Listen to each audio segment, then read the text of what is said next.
Hey, this is Jake and Clockwork from the Houston Outlaws. We're here to answer your questions in the post-game press conference.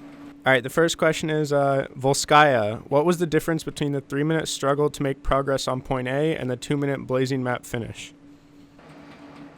I think we had a better, also I can't remember Volskaya that well. I think we had like a better handle on how they wanted to play. But I also think on the second offense, Linkser like got an opening or like 2 opening picks or something. So we kind of just like play with those pick advantage, and we just like, played smart, played point, didn't throw the game after those opening picks. So I think it was mostly just on Linkser having like a really good performance in the second push. All right, the next one is, what have you guys been doing as a team to improve your gameplay on 2CP and control maps? Just a lot of VOD review, right? We do a ton of VOD review. Like, we always go to Tyrong's apartment and we drill into our minds what we can do better on the maps that we're not as strong on. And it just happens to be a lot of 2CP and COF, so we're control. Do you guys feel like VOD reviews have more like beneficial impact than actually like playing? Like, does watching sometimes help more than playing? I think usually like if you're gonna spend like 2 hours scrimming, you probably get more out of those 2 hours if you just like reviewed and did strats. Because having everyone on like a really like understand all the conditionals that they face, whether they need to, like what triggers their movement, what teammates they need to specifically coordinate with to make plays, and having everyone be like really synced up on that is probably more important than just like practicing it over and over again. Is everyone having that understanding? Because once you all know what to do, it tends to matter a lot more that you're doing it together than like that each person did super well or something.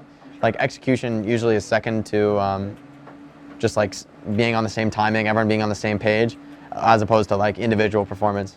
So I would say VOD review is definitely like super important. Especially like within OWL, like everyone is like at such a high level that there's like definite diminishing returns when it comes to drilling a map over and over and over again in practice. You can really get a lot out of just sitting down and watching a VOD together and figuring out what went wrong. All right, this one's a little more random, but do you feel like the face mask could have affected comms in game at all? No, we actually just practiced before where we were wearing them because we're trying not to get sick, and the flu's going around. So it wasn't an issue like at all. It doesn't really affect anything. All right, the next question is, it was really funny to hear you guys joke around after the team wipe you guys got on Nepal. Who is most likely to joke around in comms, and what have been some of your favorite comm humor moments? We tend to have like a lot of fun in comms, like when we're doing well, and like you get to a point in the match when there's nothing important, like you killed the whole enemy team, so there's not much to say. We always tend to like be having fun in those moments. Like we're not forgetting that, like we're owning, like someone's gonna say that, or I'm destroying these noobs, like just, yeah. It's just like banter to psych yourself up really. It's not like serious or anything, but we just love having fun, and we're up there like enjoying ourselves when we're doing well, and like when we're really playing our game, we know it and we're having fun with it. So I think that's like a very positive thing about this team, that they like enables us to be even more creative and like inventive when we're in that leading position. Like we're not afraid to do things differently or to change things up, and having that light atmosphere in those moments helps us do that. I feel as far as like favorites go, I think Matt always just has the best one-liners. Yeah, Matt always drops some good. He starts it and then We'll tell you when you're older. Yeah. I'll tell you when you're older. All right, the last one for you guys is, would you rather be immune to hangovers forever or never have to go to the dentist ever again? Never have to go to the dentist. I mean, like, if you're, are your teeth just gonna do I not even have to brush? Like, what's going on here? I mean, if I honestly, the amount of time I spend dental hygiene. Yeah, exactly. I don't drink, so it's like not an issue. Yeah, I agree with that.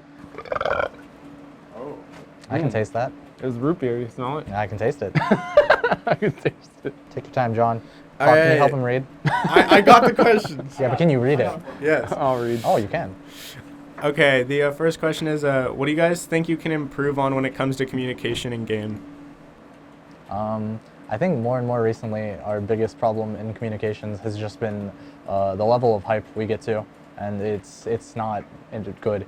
Like the level that you're coming at in like the most tense situation should be at least somewhat close to the level that you come at in like a normal fights where it's not overtime.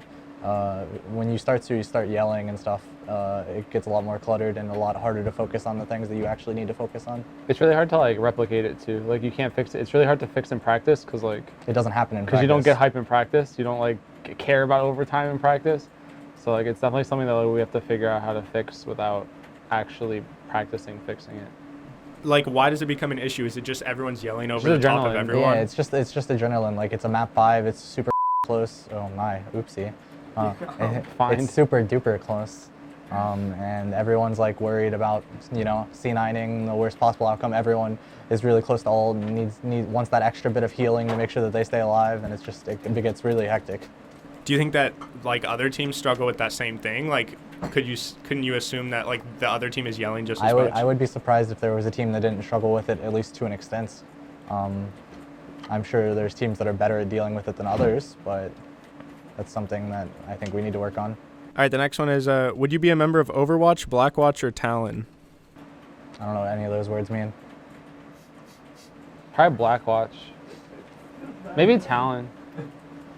I want to be Overwatch. Overwatch is like, it's boring. Why would you be the good guy if you could be the bad guy? Which one's Talon?